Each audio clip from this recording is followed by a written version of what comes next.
Reggae Gist Xtra with Ras Dennis. Holy Emanuel and King Selassie, Rastafari. In the harder they come, he was known as Pedro. But beyond the screen, his hand gave birth to images that became eternal. Prince Emanuel, Chanting Brethren, Daniel in the Lion's Den. Not far away. His art was everywhere, on Peter Tosh's shirt, on Bob Marley's shirt, even on the original, unreleased Catch a Fire album cover by the Wailers in 1973. All of these timeless masterpieces came from one man, Ras Daniel Heartman. The artist of the heart.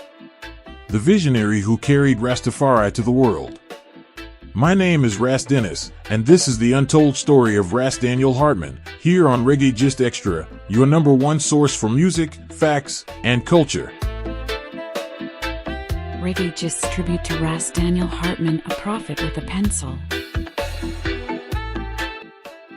Ras Daniel Heartman was born Lloyd George Roberts on January 18, 1942, in Kingston, Jamaica.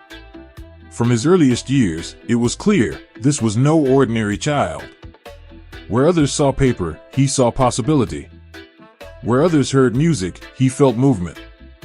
He danced, he drew, he painted, he performed.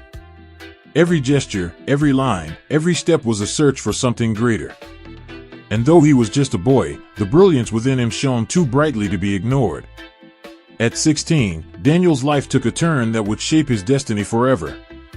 Drawn to the faith, strength, and vision of Rastafari, he walked away from his family home in Whitfield Town to join the Brethren at Backo Wall and other Rastafari strongholds in Kingston. There, in the midst of reasonings and chants, he found his true identity. He shed the name Lloyd George Roberts and embraced a new one, Ras Daniel Heartman. Man of the heart. It was more than a name. It was a vow. Daniel's gift became his weapon, his testimony. His pencil and brush captured faces with such precision that people called him the walking camera. But his portraits were not just images, they were declarations. Black kings, black queens, children of Zion, all drawn with dignity, strength, and hope. Through his art, he carried the message of Rastafari into homes, streets, and marketplaces. And through his voice, fearless, outspoken, sharp as a blade, he carried the fire of liberation. You're tuned into Reggae Gist Xtra, the heartbeat of music, truth, and culture. By the late 1950s, his reputation had spread across Kingston. To survive, he painted signs and dance hall posters. But his true works, his portraits of Rastafari and of Africa Reborn, touched something deeper. Jamaicans and foreigners alike came seeking his drawings. He printed and sold them, and soon his art was everywhere, spreading the faith and the struggle of his people far beyond the island's shores. And then came the day that would live in history, April 21, 1966. His Imperial Majesty Emperor Haile Selassie I, the king long spoken of in Rastafari prophecies, arrived in Jamaica. Among the roaring thousands stood a wooden placard, hand-painted by Heartman, showing His Majesty in coronation robes. It was not just a painting. It was an offering. A bridge between faith and reality. The very next day, at King's House, Ras Daniel Heartman was among the 13 Rastafari honored by Selassie with a gold coronation medal.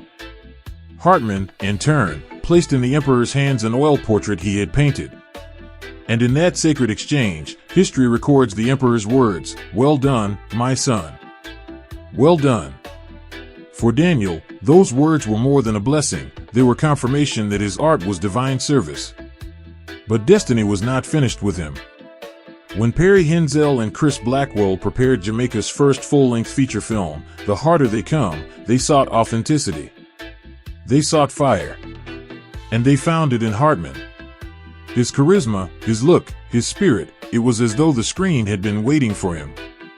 The film, released in 1972, became a cultural explosion, carrying reggae and Rastafari to the world.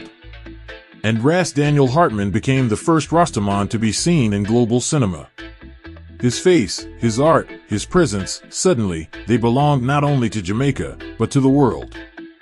Yet at home, recognition was not so kind. The Jamaican art establishment resisted him, holding him at the margins. Still, his influence was undeniable. In 1980, the Institute of Jamaica awarded him the Centenary Medal for his sustained and outstanding contribution to culture. At last, a measure of honor for a man who had already given so much. But Heartman was never content to remain where he was. The 1980s saw him plunge deeper into knowledge and mystery.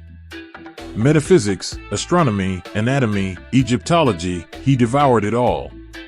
He studied Amharic, even learned ancient hieroglyphics, weaving this wisdom into artworks more complex, more spiritual, more profound than ever before. Every stroke was now a meditation, every canvas a scripture. Yet one dream had burned in him since his youth: repatriation. The call of Africa never left his heart. And in the late 1980s, with the help of the Universal Rastafari Improvement Association, he finally answered that call. Heartman left Jamaica and made his Zion in Tanzania. It was the fulfillment of a lifetime's longing, at last, to walk the African soil his spirit had claimed for decades. But the dream was not to last long.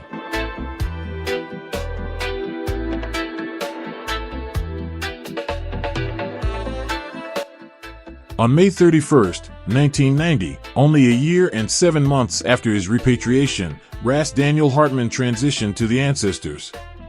He was just 47 years old. The world wept. Jamaica wept. Rastafari wept. For the man of the heart was gone. Yet his spirit did not leave empty-handed. His portraits remain eternal, images like Prince Emanuel, Rasta Baby, Princess Desta, and Not Far Away.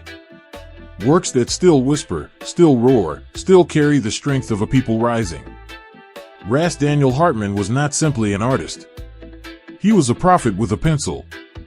A revolutionary with a paintbrush. A man who painted dignity into the faces of the oppressed and carved eternity into the soul of Jamaica. His life was short, but his legacy is everlasting. And so, the story of Ras Daniel Heartman is not just the story of a man.